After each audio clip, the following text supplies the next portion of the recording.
নমস্কাৰ মোৰ মৰমৰ বন্ধু আৰু বান্ধৱীসকল, আপোনালোক সকলোকে ওয়েলকাম জনালোঁ মোৰ চেনেল বন্তি আইডিয়ালৈ। আজি মই নতুন ৰেচিপি এটা লৈ আহিছোঁ আৰু এই ৰেচিপিটো হৈছে মুগ আৰু পনীৰৰ এখন হেল্ডি চব্জি। এইখন নিৰামিষ হয়, এনেতো আমি মছলাদাৰে খাওঁ, কিন্তু আজি এইখন নিৰামিষ বনালোঁ। এতিয়া মই মুগ আৰু পনীৰৰ চব্জিখনৰ বাবে লৈছোঁ এয়া পঞ্চমুখী কচু, আলু লৈছোঁ মই 3টা, এয়া মই 2টা স্কোৱাচো লৈছোঁ, এয়া মই মুগ লৈছোঁ 200 গ্ৰাম। মই ৰাতিতে ভিজাই থৈছিলোঁ মুগখিনি আৰু এতিয়া ভিজি গৈছে। এনেদৰে মুগ আমাৰ শৰীৰৰ কাৰণে বহুত ভাল হয়, আপোনালোক চাগে সকলোৱে জানে, সেইকাৰণে মই মুগ লৈছোঁ। এয়া নেমু টেঙা লৈছোঁ মই এটা, নেমু টেঙাও অকণমান আতি দিম। এতিয়া মই এটা প্ৰেছাৰ কুকাৰত এয়া মুগখিনি সিজিবলৈ দিম এনেদৰে, আৰু ইয়াৰ লগতে মই কচুখিনিও দিছোঁ।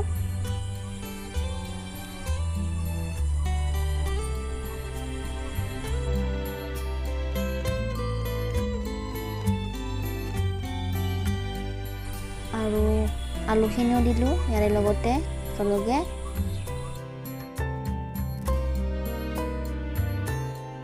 এয়া স্কোৱাচখিনিও দিলোঁ।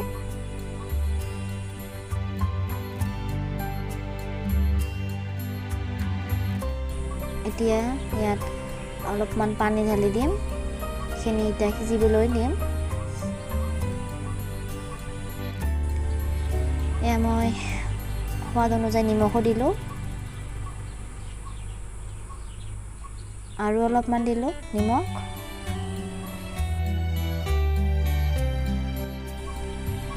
আৰু অলপমান পানী ঢালি দিলোঁ ইয়াতে।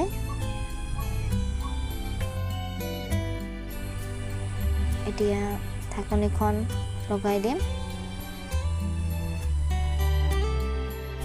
এয়া মই পনীৰ লৈছোঁ 400 গ্ৰাম।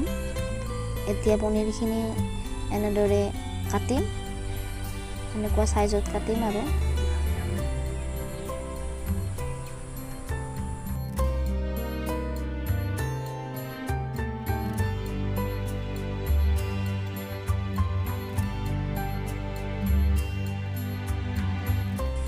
এটা চিটি গৈছে।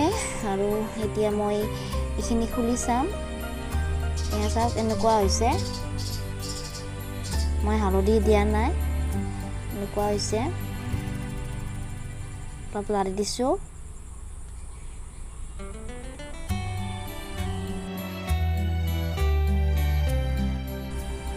এতিয়া মই পেনখন বহালোঁ আৰু অলপ গৰম হ'বলৈ দিছোঁ। এয়া অকণমান তেল ঢালি দিলোঁ, এয়া অকণমান নিমখ দিলোঁ।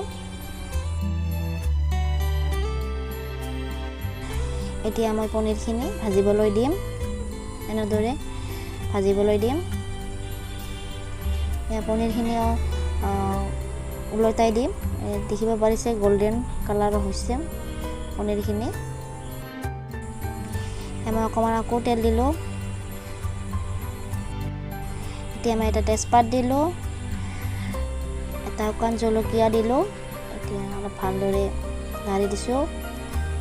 এয়া গোটা জিৰা আধা চামুচ দিলোঁ। এতিয়া গোটা জিৰাখিনি অকণমান ফুটিবলৈ দিছোঁ। এয়া মই আদা বটা পেষ্ট অকণমান দিলোঁ। বিশেষ মছলা দিয়া নাই, যিহেতু নিৰামিষ হয়। এনেদৰেও খালে বহুত ভাল লাগে। এয়া মই আধা চামুচ জিৰাৰ গুড়ি দিছোঁ। এতিয়া অলপ ধুনীয়াকৈ লাৰি দিছোঁ। অকণমান জলকীয়াৰ গুড়ি দিছোঁ যাতে কালাৰখিনি ধুনীয়া হয়, সেইবাবে অলপ জলকীয়াৰ গুড়ি দিলোঁ। আৰু কেঁচা জলকীয়াও দিলোঁ।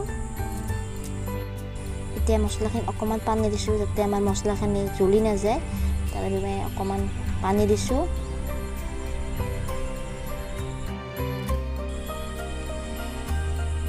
হালধিৰ গুড়ি 1 চামুচ দিছোঁ।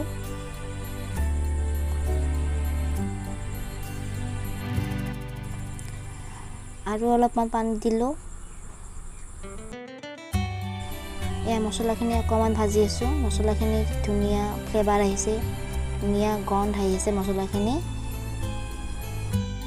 এতিয়া গোটেইখিনি সামগ্ৰী মই এই মছলাখিনিত মিহলাই দিম এনেদৰে। এতিয়া লাৰি দিম অকণমান ভালদৰে। এয়া দেখিব পাৰিছে চব্জিখন দেখাত ঘুগুনিৰ নিচিনাও হৈছে আৰু মিক্স চব্জিৰ নিচিনাও হৈছে। আৰু ইয়াত গোটেইখিনি আছেও, আমাৰ শৰীৰৰ কাৰণে যিখিনি লাগে গোটেইখিনি একেলগে আছে, সেইবাবে আমাৰ শৰীৰৰ কাৰণে হেল্পফুলো হৈছে। এতিয়া মই ইয়াত পনীৰখিনিও এড কৰিম এনেদৰে। এতিয়া এড কৰি অলপমান আৰু লাৰি দিছোঁ।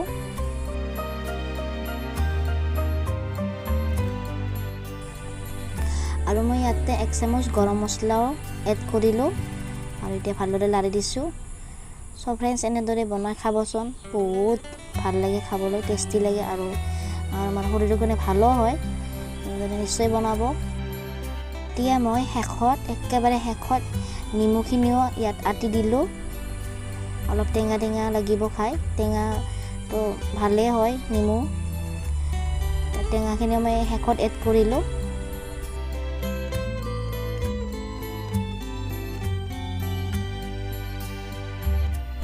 এয়া চাওক, মুগ আৰু পনীৰৰ চব্জিখন ৰেডি হৈছে।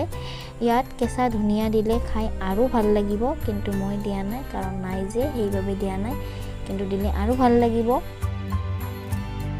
তেতিয়াহ'লে ফ্ৰেণ্ড, মোৰ যদি ভিডিঅ'টো চাই ভাল পালে মোৰ চেনেলটো ছাবস্ক্ৰাইব কৰিব আৰু কাষৰ বেল আইকনটো দবাই দিব আৰু মোৰ ভিডিঅ'টো লাইক কৰিব। আজি এইখিনিতে সামৰণি মাৰিলোঁ আৰু এটা নতুন ভিডিঅ'ত লগ পাম।